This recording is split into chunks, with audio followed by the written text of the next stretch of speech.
ഞങ്ങൾ മാടമ്പള്ളി താമസിച്ചോ. മാടമ്പള്ളി? അതെ. എന്താ?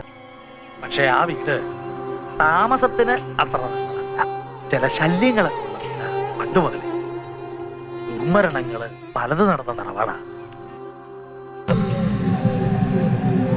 അതി പിന്നെ നാഗവല്ലിയുടെ പ്രേതാത്മാവ് തീരാപ്പകയോടെ ഈ തറവാട്ടിലൊക്കെ അലഞ്ഞിറക്കാൻ തുടങ്ങി.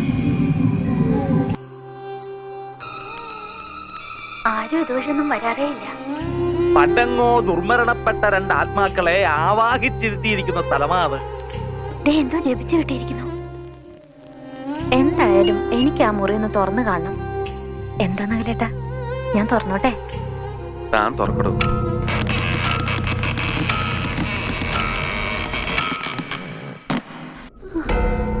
എങ്ങാണ്ട് ഒരു ചെലങ്കയുടെ ശബ്ദം കേട്ടാ ഞാൻ ഉണർന്നത്. നോക്കിയപ്പോ ജനലിൽ ഒരുത്തി മുടി വെച്ചിട്ട് നിൽക്കുന്നു. നാഗവല്ലി എന്നായിരുന്നു ആ തമിഴത്തിയുടെ പേര്.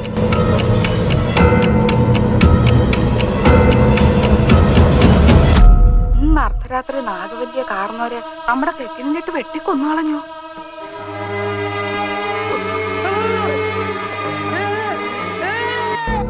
ഞങ്ങൾ അവിടെ കണ്ട കാഴ്ച എന്താണെന്ന് എനിക്കറിയോ? പറഞ്ഞാ താൻ വിശ്വസിക്കുവോ? തെക്കിനിയിലെ തമിഴത്തിയെ ഞങ്ങൾ നേരി കണ്ടടോ.